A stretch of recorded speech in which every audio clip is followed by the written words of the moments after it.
Welcome to YouTube channel খবরের হাট। পৃথিবীর একমাত্র সাগর যে কখনো তীরকে ছুঁয়ে দেখেনি, এরকম কেন বলা হলো?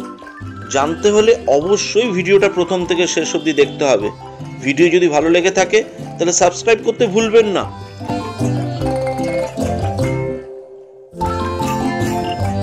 সার্গাসো সাগরকে তাই বেশিরভাগ নাবিকরা খানিকটা এড়িয়ে চলে। তারা মনে করেন এর গতির কাছে কাবু হতে পারে বহু জাহাজ।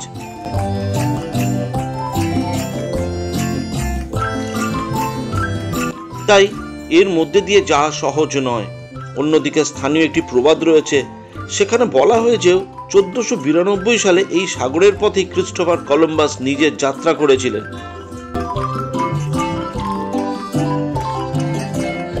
তবে এই গতিতে পছন্দ করেন তিমি মাছেরা।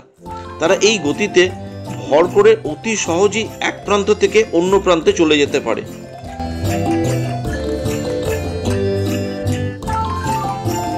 এখানে এসে গতি বাড়িয়ে নেয় হাঙর।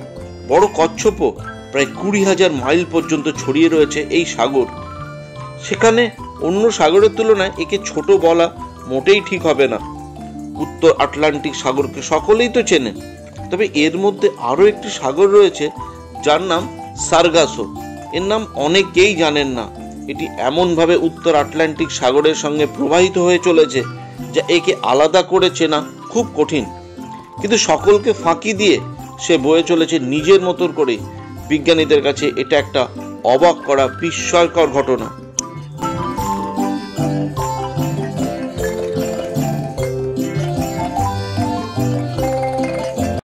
আচ্ছা, সাগর দেখতে কার না ভালো লাগে? বিশ্বের বিভিন্ন প্রান্তে ছড়িয়ে রয়েছে জলের রাশি।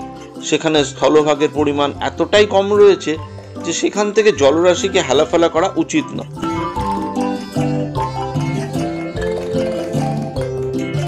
বিজ্ঞানীরা মনে করেছেন এই সমুদ্র কোনো তীরে গিয়ে ঠেকেনি। তার প্রধান কারণই হলো এই সাগর একেবারে আটলান্টিক সাগরের মধ্যে দিয়ে বয়ে চলেছে, ফলে সেখান থেকে কোনো তীরকে সে স্পর্শ করেনি।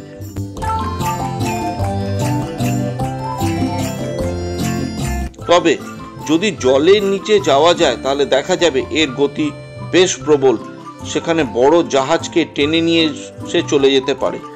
আরও একটি বিস্ময়কর হিসাব হলো, এখানে এমন একটি অংশ রয়েছে যেখানে সাগরের জল ঘুরে চলেছে ঠিক চাকার মতন করে। এখানে যদি কোনো ছোটখাটো নৌকা চলে আসে তাহলে সেখান থেকে তাকে বাঁচানো খুবই কঠিন।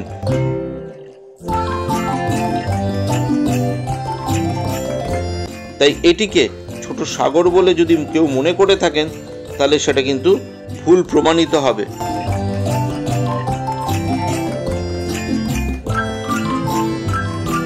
ভিডিও যদি আপনাদের ভালো লেগে থাকে তাহলে অবশ্যই লাইক ও শেয়ার করবেন, আর কিছু বলার থাকলে অবশ্যই কমেন্টসে লিখবেন। আপনারা সবাই ভালো থাকুন, সুস্থ থাকুন, আর দেখতে থাকুন ইউটিউব চ্যানেল খবরের হাট।